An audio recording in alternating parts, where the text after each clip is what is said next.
जय हिंद दोस्तों, नमस्कार, आदाब। मैं हूं रज़ा। एक बार फिर स्टडी समाचार विद रज़ा के साथ आप देख रहे हैं यूट्यूब चैनल। और मैंने पहले बताया था आपको, यूट्यूब के इतिहास में पहली बार जो हमारी ट्रिक चल रही है संविधान याद करने की, कॉन्स्टिट्यूशन ऑफ इंडिया को कैसे लर्न किया जाए आसानी से, उसी टॉपिक पे हम बात करेंगे आज। पार्ट 2 में पार्ट 1 हम बना चुके हैं, उसमें आपको समझा चुके हैं पैराग्राफ। मैं एक बार रिवीजन करा देता हूँ। इसमें मैंने आपको ये बताया था, ये हमारा best trick remember whole constitution of India within 10 minutes. तो ये मैं बता चुका हूँ आपको। You can fly directly from US. उम्मीद है मुझे आपने ये याद कर लिया होगा, छोटे छोटे बच्चों ने भी याद कर लिया होगा और जो बुज़ुर्ग हैं उन्होंने भी याद कर लिया होगा। कॉन्स्टिट्यूशन इंडिया हमारा बहुत आसान है। इसके अंदर जो भी है वो मैं बात को डिटेल के साथ समझाऊंगा, ट्रिक के साथ समझाऊंगा, बहुत ही आसानी से आप याद कर सकते हैं। तो आप चलते हैं हम अपने टॉपिक की तरफ। तो हमारा आज का टॉपिक है प्यारे दोस्तों, ये मैंने आपको बताया था कि जो एक पैराग्राफ मैं कंप्लीट करा चुका हूँ आपको, अब मैं सेकंड पैराग्राफ कंप्लीट कराने वाला हूँ। मेरे आर्टिकल 6 यहाँ पे हो गए थे कंप्लीट पहली वाली वीडियो में। तो इस वीडियो में जो आर्टिकल 238 है हमारा, पार्ट 7, ये एबॉलिश कर दिया गया, रिमूव्ड कर दिया गया था पहले ही। इसका कोई औचित्य नहीं रह गया है हमारे कॉन्स्टिट्यूशन ऑफ इंडिया में। तो हम स्टार्ट करते हैं पार्ट 8 से। हमारा है पार्ट 8 में ये है यू। यहाँ पे यू का मतलब है यूनियन टेरिटरीज, मतलब हमारे जो संघ शासित क्षेत्र होते हैं, केंद्र शासित प्रदेश के बारे में बात की गई है। किसके बारे में बात की गई है? संघ शासित प्रदेश के बारे में बात की गई है।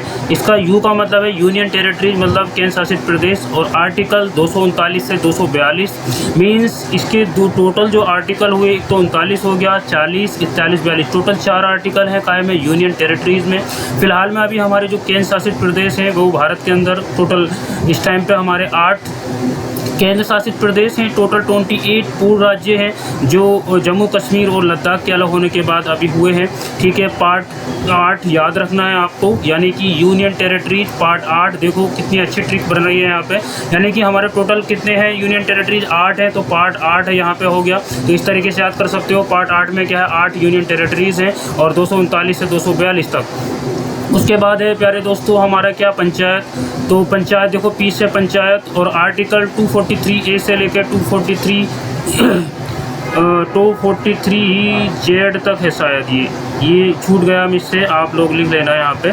ठीक है, तो पंचायत हमारा आर्टिकल 243A से लेकर 243 जेड तक है। पार्ट हमारा 9 है, तो ये पंचायत का है, पार्ट 9 में है। उसके बाद है मीट का मतलब देखो यहाँ पे क्या मी है, म्यूनसिपैलिटी, मतलब हमारा जो नगर निगम होते हैं, नगर पालिकाएँ होती है। तो आर्टिकल 243P से लेके 243ZG तक ये जो है 43 पूरा हमारा पंचायत से और म्यूनसिपैलिटी से रिलेटेड है। और पार्ट 9A यानी कि ये बाद में जोड़ा गया, जिसके पीछे ABC लगा होगा वो समझ लो वो बाद में अमेंड करके जोड़ा गया था हमारे कॉन्स्टिट्यूशन ऑफ इंडिया में।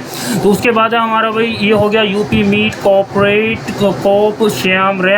श्याम राम। तो कोऑपरेट यहाँ पे देखो COOP, यहाँ पे कोऑपरेट का मतलब है कोऑपरेटिव सोसाइटीज़। आर्टिकल 243ZH से लेकर 243ZT तक, तो इसे जो अमेंड करके जोड़ा गया था हमारे कॉन्स्टिट्यूशन ऑफ इंडिया में। 97 अमेंडमेंट 2011 में ये किया गया था। तो ये कोऑपरेटिव सोसाइटीज़, वो मैं बाद में बात करूँगा आपको। कोऑपरेटिव सोसाइटी के बारे में डिटेल के साथ बताऊँगा विस्तार से, क्या होती हैं, इन्हें क्यों बनाया गया था। तो वो जो अंदर की चीज़ें हैं, अभी तो मैं आपको ओवरव्यू दे रहा हूँ प्यारे बच्चों। जब ओवरव्यू आपको याद कर लोगे अपने माइंड में, एक अच्छे तरीके से माइंड में आपको तैयार कर लोगे कॉन्स्टिट्यूशन ऑफ इंडिया का, तो उसके बाद में इसके अंदर की चीज़ें जो हैं बहुत ही डिटेल के साथ, बहुत ही एक्सप्लेनेशन के साथ आपको बताऊंगा, जिसके पढ़ने के बाद मेरे से आपको बहुत मज़ा आएगा, बहुत अच्छे से तुम कर पाओगे चीज़ों को याद।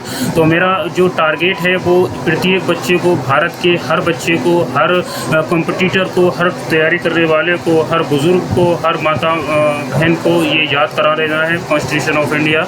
जो आज तक कोई याद नहीं कर पाया, मतलब भूल जाते हैं, जब 1-2 आर्टिकल याद करते हैं फिर भूल जाते हैं, लेकिन अब आपको इसके बाद कोई भी आर्टिकल भूलने की ज़रूरत नहीं पड़ेगी। उसके बाद है हमारा भाई श्याम। श्याम यहाँ पे शेड्यूल ट्राइब्स, मतलब यहाँ पे देखो एस का मतलब है श्याम। श्याम एक लड़का है, वो शेड्यूल ट्राइब्स में रहता है, आदिवासी है, पहाड़ों में रहता है। तो श्याम को याद रख सकते हो। पार्ट जो है इसका 10th है, वो 10th क्लास में अपनी पढ़ाई करता है। तो इस तरीके से तुम याद रख सकते हो। मैं ट्रिक बता रहा हूँ, आपकी कोई भी ट्रिक हो सकती है। अगर मेरी ट्रिक अच्छी लगे तो आप इसे फॉलो कर सकते हैं, आप खुद भी बना सकते हैं। बट जो मैंने ट्रिक बनाई है आपको इसे कभी भूलोगे नहीं, इंजॉय करोगे। तो श्याम शेड्यूल ट्राइब्स आर्टिकल 244 से लेकर 244A, यानी कि 244 में 244A तक है। कौन है? श्याम है, शेड्यूल ट्राइब्स है इसके अंदर, यानी कि जो ST जनजाति होती है वो इसके अंदर आती है। श्याम पार्ट 10 हो गया। उसके बाद है राम जी हमारे। तो राम देखो, relation between centre and state, यानी कि जो हमारे सेंटर और स्टेट के बीच जो भी संबंध होंगे उसकी जो बात की गई है वो राम, यानी कि R से राम। यहाँ पे देखो R से रिलेशन, मतलब कि अगर राम जी को तुम अच्छे से फॉलो करते हो तो तुम्हारे रिलेशन अच्छे रहेंगे सेंटर और स्टेट के बीच में। तो जाहिर सी बात है, देखो अगर राम जी को अच्छे से आप फॉलो करते हैं तो आपके हर इंसान से रिलेशन अच्छे रहेंगे, क्योंकि ये अपने आप में बहुत बड़ी हस्ती रही हैं राम जी। तो उसके बाद है हमारा ये आर्टिकल 245 से लेकर 263 तक, यानी कि Ram relationship centre and state 245 से 263, यानी कि अगर ये जो है यहाँ पे स्टेट और सेंटर के बीच जो है तड़तड़ाहट नहीं होनी चाहिए 263 तक, मतलब 245 से 263 तक। और पार्ट क्या है? ये हमारा 11 है, पार्ट 11, यानी कि जो राम नाम का एक लड़का है वो कौन सी क्लास में पढ़ता है? पार्ट 11th में पढ़ता है, 11वें में पढ़ता है। और वो रिलेशन और स्टेट के बीच जो है, सेंटर और स्टेट के बीच रिलेशन अच्छे रखना चाहता है। तो ये हमारा स्लाइड नंबर 2 कंप्लीट हो गई। पार्ट 2 हमारा वीडियो कंप्लीट हो गया। उम्मीद करता हूँ दोनों पार्ट आपने बहुत अच्छे से याद कर लिए होंगे। और एक बार रिवीजन करा देता हूँ प्यारे बच्चों। UP meet cooperate Shyam Ram. तो यहाँ पे क्या है? यूपी यूनियन, पी से पंचायत, मीट से म्यूनसिपलिटी, से कोऑपरेटिव सोसाइटीज़, श्याम से शेड्यूल ट्राइब्स, राम से relation between centre and state. तो ये हिंदी में भी मैं आपको बता रहा हूँ बेटा, ये मत समझना कि इंग्लिश में है, यानी कि जो ट्रिक है वो इंग्लिश में ही है, बट हिंदी में भी मैं आपको एक्सप्लेन कर रहा हूँ। आपको बेहतर होगा इंग्लिश में इसे याद करना। मैं हिंदी इंग्लिश बाइलिंगुअल आपको पढ़ाऊंगा आगे भी, मतलब हर चीज़ में बहुत अच्छे से एक्सप्लेन करूंगा। आपको बस सब्सक्राइब करना है चैनल और लोगों को शेयर करना है, ज़्यादा से ज़्यादा लोगों को बताना है इसके बारे में। कॉन्स्टिट्यूशन ऑफ इंडिया हर बच्चे को याद हो जाना चाहिए। मेरा टारगेट है कि इंडिया का हर बच्चा कॉन्स्टिट्यूशन ऑफ इंडिया को जाने, उसके आर्टिकल्स को जाने, उसके पार्ट्स को जाने और उसकी हर एक नियम कायदे कानून को जाने, जिससे कि वो अपने अधिकार को पहचान सके। ठीक है दोस्तों, तो हम अपनी वीडियो को यहीं पर ख़त्म करते हैं। मिलते हैं अगले पार्ट में। तब तक के लिए सभी को जय हिंद, नमस्कार, बाय बाय।